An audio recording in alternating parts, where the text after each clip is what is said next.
Say one thing about Joe Abercrombie. Say that man can write a really good book. Hey, I'm Annex, and this is roughly 7 minutes of me rambling on about The Blade itself, the first book in the first love trilogy by Joe Abercrombie. I wasn't going to really make videos about books on the internet because editing takes way too much time, but then I read this book and here we are. So in this video, I'm just going to tell you some of the great things about this book. I'll tell you a couple things that some people claim are drawbacks, and then I'll tell you why those aren't really drawbacks.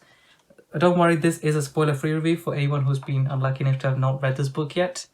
Once I've read and reviewed all 3 books, then I'll do a separate video, which is like a whole spoiler-filled review of the whole trilogy, and I'll talk about all the spoilers there. So make sure you subscribe and catch that when that comes out. So when people talk about this book, the first thing they talk about is the characters. So that's the first thing I'm going to talk about as well. The characters are like the best thing in the whole story. There are the 3 main primary character POVs, and there are 3 secondary character POVs. But one of the secondary character POVs I like more than one of the primary character POVs, so then they should, in my opinion, they should be the other way around. So they should be, I'm saying characters too much. Anyways, they all have very distinct personalities, and they're all unique, and they have different motivations, and you can tell who each of them are by their POVs.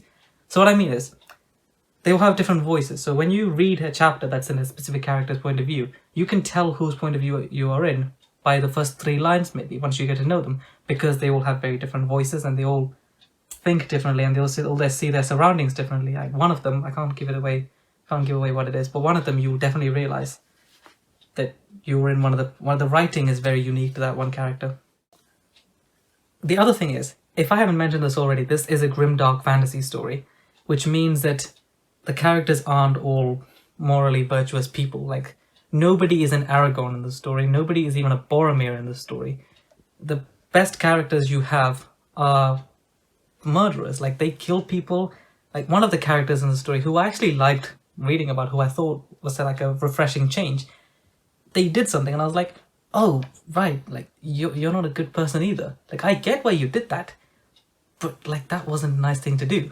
So, yeah, bear that in mind when I say that they're all unique personalities and they're fun people to follow in a character sense, but not fun people to follow in sort of, the things that they do. Like, I don't want to meet any of these people in real life, if you know what I mean. So everybody who talks about the characters in this book talk about Glocta, and I get that. Like, Glocta is the best, and also kind of the worst. I also want to talk about Captain Jezal Luthar? Not entirely sure how you pronounce that. I also want to talk about him because I really like his POV as well.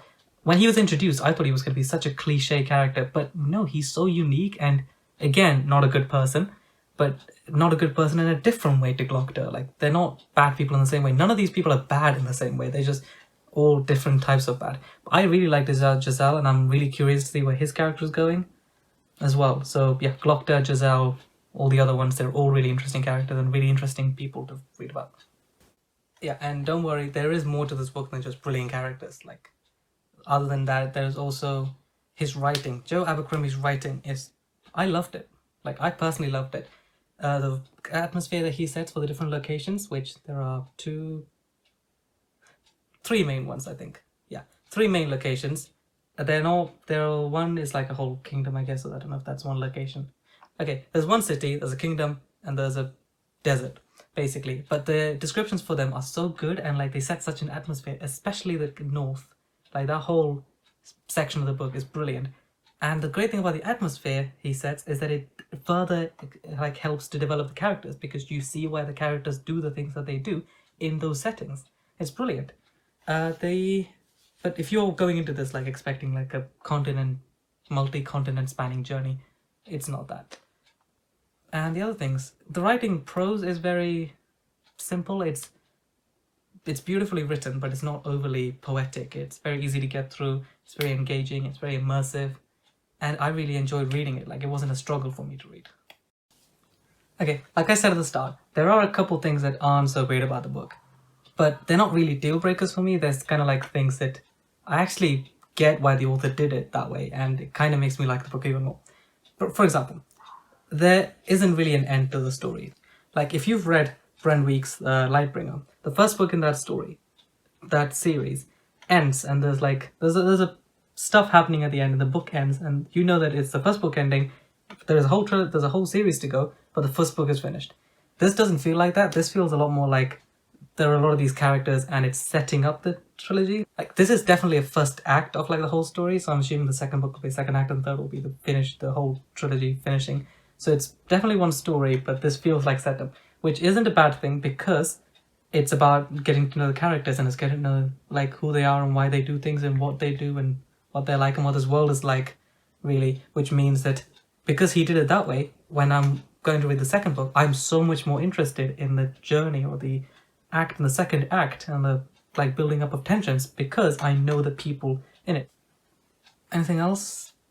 Yeah, there is a magic system in the book as well. It's on the softer side of the spectrum, so think more Gandalf and less Brandon Sanderson. Anything he writes, they call it high art, and you can use it. It's used a few times, but it's not really relevant to the story. Like, once again, like the character that uses the magic, like the wizard, is far more interesting than the magic. Like, I like a good magic system that's like deeply explained. Like, I love Brandon Sanderson, but in this book, I care more about the wizard and where he's going, and he's like a really unique character. He's no Gandalf, he's no Dumbledore.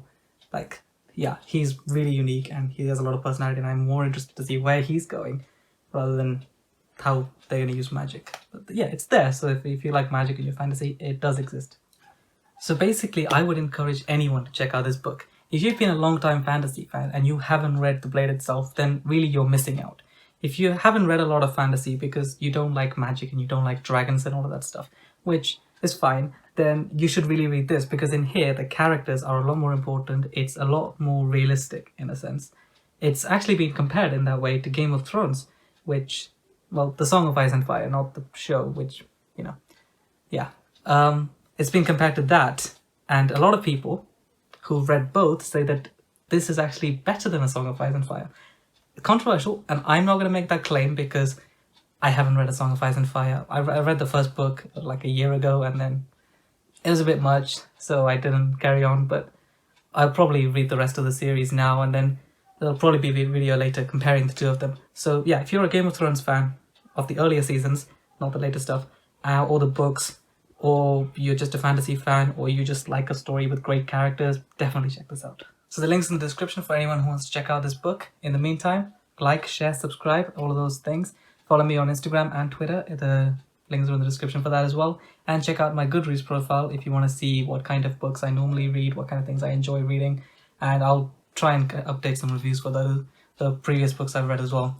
And also in the comment section, tell me if you've read this book and what you thought about it, what do you think of my review of the book, what do you agree with, what do you not agree with, and if you've read a lot of other grimdark fantasy books. I didn't realize I was a fan of these, but apparently I am, so tell me what other books do you think I might enjoy.